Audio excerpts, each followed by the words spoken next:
Abdoulaye, on va commencer par le côté un peu émotion, ce retour à Nantes, où tu t'es révélé. C'est la première fois que tu retournes jouer à la Beaujoire? Ouais, la première fois. Et alors? C'est un match que tu avais coché dès le début ou avec le temps, bon, finalement. Oui, honnêtement, quand je suis arrivé, c'est la première date que j'ai cochée. 26 novembre, je savais que c'était un match qu'il fallait pas, qu'il fallait noter, qu'il fallait se dire que ça allait être un retour avec beaucoup d'émotions. Tu as gardé quoi comme principaux souvenirs de ce passage à Nantes? J'en ai pas un particulièrement parce que c'est là-bas que j'ai tout connu. Euh, j'ai fait toutes mes classes, donc j'en ai pas un particulièrement. Il y en a énormément, donc c'est, on va dire, c'est toujours des bons souvenirs qui sont encore dans ma tête. Avec le recul, tu te dis pas que tu aurais pu peut-être rester 1 ou 2 ans de plus? Non, parce que avant mon départ, déjà, j'avais demandé à plusieurs reprises de quitter le club parce que pour moi, j'étais à un moment de ma carrière où je voulais vouloir au-dessus, voir un autre challenge. Ça s'est pas fait malheureusement, mais le fait que je sois parti, c'était pas un regret. C'est plus les conditions dans lesquelles ça s'est passé. C'était quoi ces conditions? Bah, faut savoir qu'au moment où je suis parti, j'étais dans le groupe réserve. Moi qui étais quelques semaines avant capitaine, on m'a envoyé en réserve pour une raison dont jusqu'à aujourd'hui je ne la connais pas. Seulement le coach me disait qu'il comptait pas sur moi et qu'il m'avait pas compté dans l'effectif de la saison. Donc c'est plus pour ça que aujourd'hui je l'ai encore à travers la gorge. C'était si le coach à l'époque, du coup? Comboiré. Antoine Cambrai. Jamais il ne t'a dit ce qu'il te reprochait? Non, il avait rien à me reprocher parce que à chaque fois que je lui posais la question, il me disait seulement que pour lui, je faisais pas partie de l'effectif. Tu trouvais pas au niveau? Possible. Est-ce que du coup tu reviens avec un petit, même si c'est le fait d'une personne qui n'est plus en poste aujourd'hui, est-ce que ce retour est avec un petit peu pointe de revanche, montrer que tu es toujours là et bien là, vu ce que tu montres depuis que tu es arrivé ici? Ma revanche, je la prends depuis que je suis arrivé ici. Montrer que ce soit au club ou même au monde du foot que je suis pas mort, que c'est pas parce que j'ai passé 2 saisons compliquées que j'ai perdu mes qualités. Donc forcément, quand je vais arriver à la Beaujoire,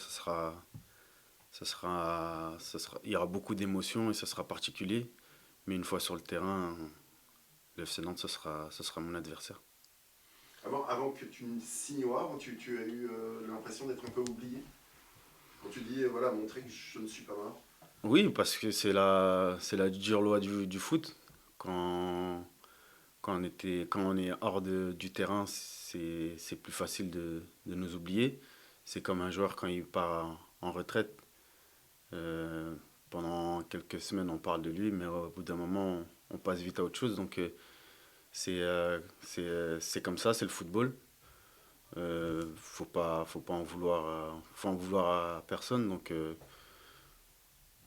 j'avais cet esprit de revanche, oui, et donc pour moi, c'est tout bénéfique aujourd'hui. Quand tu as été mis de côté, est-ce que tu as senti l'incompréhension de tes partenaires du moment, des observateurs, peut-être même des médias? Est-ce qu'il y a eu beaucoup d'interrogations par rapport à cette mise à l'écart?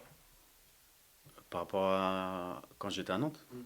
Oui, bien sûr, parce que, bah, comme j'ai dit, auparavant, j'étais capitaine.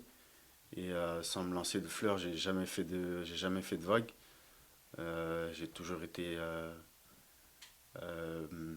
un fédérateur, essayer d'amener le groupe vers le haut.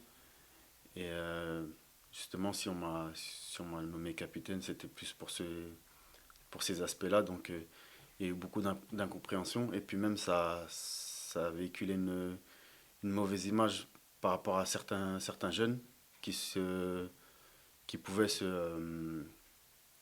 comment ça s'appelle, se voir un petit peu en moi, en se disant que je pouvais être une source de motivation, de se dire que quelques semaines avant, il me voyait capitaine avec l'équipe première. Et peu de temps après, me voir avec eux en groupe réserve, bah, forcément, ça n'inspirait pas confiance. Et aujourd'hui, elle t'inspire quoi, cette équipe nantaise? Bah, il y a quand même de la qualité. Ils sont en bonne forme, même s'ils restent sur deux résultats décevants. C'est une équipe qui attaque fort avec, je crois, c'est une des meilleures attaques du championnat, Une des plus mauvaises défenses, mais voire la plus mauvaise. une des plus mauvaises défenses aussi. Donc, ça risque d'être un match ouvert et on a notre carte à jouer. C'est en conquérant que le HAC va se déplacer. C'est le HAC vainqueur de son dernier déplacement à Toulouse. On sait le HAC sorti d'un gros match quand même face à Monaco où vous étiez plus proche de la victoire que de la défaite. Ouais, bah, faut se servir des derniers matchs. Ça doit nous servir en se disant on a la capacité de gêner pas mal d'équipes. Donc, c'est sûr que avec le dernier match contre Monaco, ça doit nous forger, nous dire qu'on engrange des points le plus possible. Et ça doit nous permettre d'aller à Nantes avec l'idée de prendre les 3 points. Ouais. C'est peut-être un peu paradoxal de dire ça, mais est-ce que vous avez digéré les 2 points finalement perdus face à Monaco? Bah, moi, je dirais pas tant qu'on a perdu 2 points, parce que au vu du match, certes, on a réussi à maîtriser cette équipe de Monaco, mais en sortant du match, forcément, il y a ce fait de jeu à la fin qui fait qu'on rate le penalty, donc on est déçu du résultat. Mais globalement, sur le match, je pense que le match nul est mérité, donc pour moi, il y a pas. En tout cas, moi, je suis pas sorti si frustré que ça.